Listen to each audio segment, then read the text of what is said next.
Night drives have always held a special place in my heart. There's an unmatched serenity in the way the road stretches endlessly before you, shrouded in darkness, free from the usual chaos of the day. It's as if the world takes a collective pause, leaving only you and your thoughts. This quietude is a stark contrast to the suffocating congestion I endure at home on Staten Island, New York, where traffic seems like a perpetual punishment. The never-ending stream of honking horns, idling engines, and impatient drivers can wear down even the calmest soul.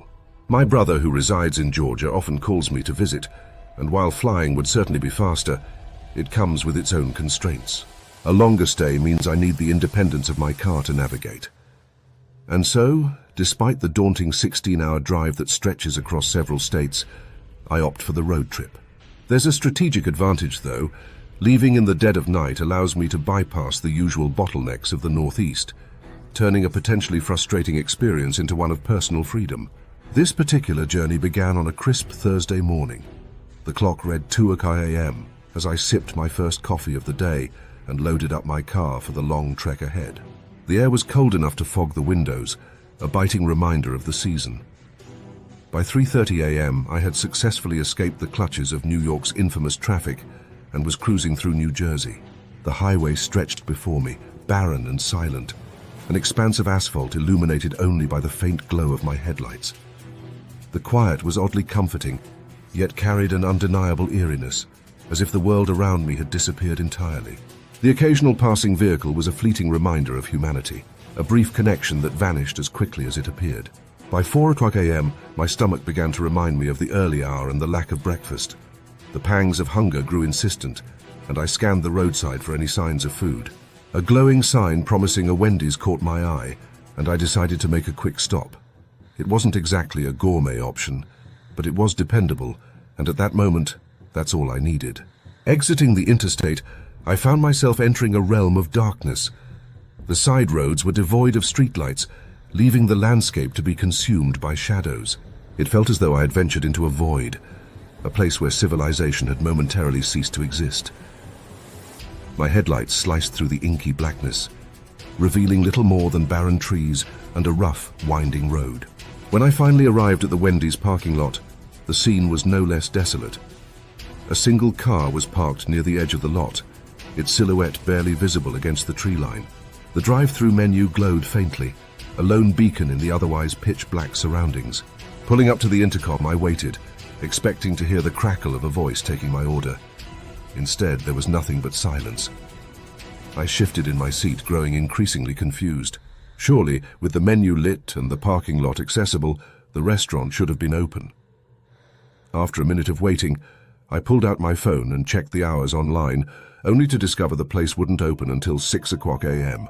My frustration mixed with unease as I realized just how isolated I was, sitting in an empty parking lot, surrounded by nothing but shadows and the faint hum of my idling engine. As I muttered a frustrated curse under my breath, a sudden sharp knock on my window made me jump, my heart pounding wildly in my chest. Whipping my head around, I was greeted by the sight of a man standing just outside my car, his face illuminated by the faint glow of my interior lights. He was smiling, but there was something deeply unsettling about it. A grin stretched just a little too wide, his expression teetering on the edge of unnatural. The chill that ran down my spine wasn't just from the cold, it was as if my instincts were whispering warnings I couldn't yet decipher. He gestured for me to lower my window, and though every fiber of my being screamed at me to ignore him, I found myself hesitantly rolling it down just a crack. "The place isn't open," he said, his tone smooth but laced with something I couldn't quite place. Something that made my skin crawl. I forced a nod, managing a clipped reply. "Yeah, I just found that out." I just found... His gaze didn't waver as he pointed toward his car, which was parked in the shadows near the edge of the lot. He claimed his battery had died and asked for my help jump-starting it. He assured me he had the cables and only needed me to pull up next to him. For a long, tense moment, I hesitated. The situation felt off. His overly friendly demeanor, the eerie quiet of the parking lot, the isolation, it all gnawed at the edges of my confidence. But then came the nagging voice of guilt, the one that told me I couldn't just leave someone stranded. Suppressing my unease, I reluctantly agreed. After all, What harm could there possibly be in helping a stranger? I repositioned my car, pulling up beside his so our hoods aligned, and stepped out into the cold night air. My fingers fumbled as I popped the hood, my unease growing with every passing second. The man retrieved his jumper cables from his trunk and began hooking them up to our cars. The metallic click of clamps connecting to terminals echoed ominously in the empty lot. He asked me to start my engine, and I complied. But when he tried turning the key in his own car, the engine remained stubbornly silent. We gave it another few minutes, then tried again. Still nothing. His face shifted, the friendly facade cracking ever so slightly as agitation seeped through. He muttered something under his breath in Spanish, the words too low for me to catch, before stepping away with his phone pressed to his ear. Standing by my car, I glanced nervously around the parking lot, the isolation suddenly feeling suffocating. The darkness beyond the faintly lit menu board seemed to close in, and my unease solidified into full-blown dread. Something wasn't right. Every instinct I had was shouting at me to leave.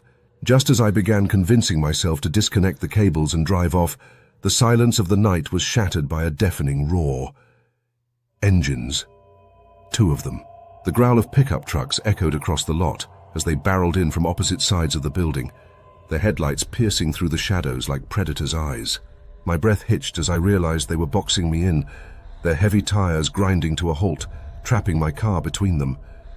It was as if the walls were closing in, and I was frozen in the middle of it all, my thoughts racing but my body refusing to move. My breath caught sharply as I turned my head and met the man's gaze. That unsettling smile had returned, but now it was twisted, dripping with something far more malevolent. It wasn't just a smile anymore. It was a warning, a sinister message etched into his face. My chest tightened, my pulse pounding as if my body was sounding an alarm. Panic clawed at the edges of my mind, and without a second thought I acted on pure instinct. I fumbled for the lock button on my key fob, hearing the faint click of my car locking, and then I bolted. My legs carried me into the dark, forbidding woods that bordered the parking lot, my breath ragged as branches clawed at my face and legs. The underbrush snagged my clothes, but I didn't care. I just ran, my only thought to escape, to put as much distance as possible between myself and the unfolding nightmare. The moment I paused to catch my breath, I heard it.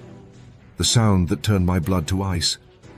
Voices deep and urgent speaking in Spanish. They weren't far behind, their words cutting through the stillness of the night like shards of glass. My heart hammered in my chest as I crouched low behind a fallen tree, pressing my body into the damp earth in a desperate attempt to stay hidden. The voices grew louder, closer. I counted at least 3 distinct tones, but there could have been more. My hands trembled uncontrollably as I clasped them over my mouth, trying to muffle the sound of my shaky breathing. The forest around me seemed alive with their presence, every rustle and crackle amplifying my terror.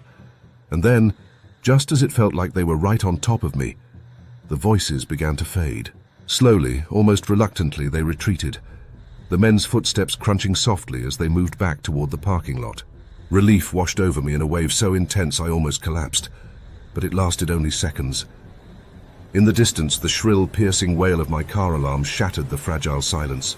My stomach churned as I remembered everything I had left in the trunk: clothes, electronics, personal mementos.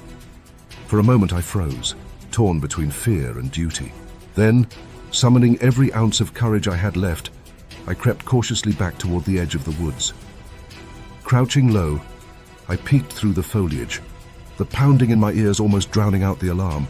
The lot was empty now, save for my car. The trucks, the man's vehicle, gone. It was as if they had vanished into the night, leaving only wreckage in their wake. I sprinted toward my car, my footsteps echoing in the silence that followed the alarm's sudden stop. The sight that greeted me was like a punch to the gut. My rear window had been shattered, and the interior was a mess of broken glass and empty space. Everything was gone. My clothes, my electronics, even the sentimental items I'd packed with such care. My suitcase, my backpack. Everything had been stolen. My heart sank as the reality set in. All the hours of preparation, the excitement for my trip, it was all ruined in a single, senseless act. When the police arrived, they took my statement, their voices steady but tinged with resignation. They examined the scene but could offer little hope. The car the man had been driving bore fake plates, and the trucks were untraceable, their drivers long gone. The officers promised to follow up, but I could see in their eyes that they didn't expect to recover my belongings. The ride home was a haze of exhaustion and despair, my thoughts circling endlessly around the nightmare I had just lived. Every mile I drove was a bitter reminder of what had been stolen, not just my possessions but my sense of security. Even now, the image of that man's chilling smile haunts me. It's etched into my memory, a constant, unshakable reminder of how close I came to something far worse. Sometimes, late at night, I lie awake wondering what might have happened if I hadn't run. The thought sends shivers down my spine. I believe in karma, though, and I hold on to the hope that justice, cosmic or otherwise, found its way to those men. For now, all I can do is move forward, wiser and warier, carrying the scars of that harrowing night in a quiet parking lot far from home.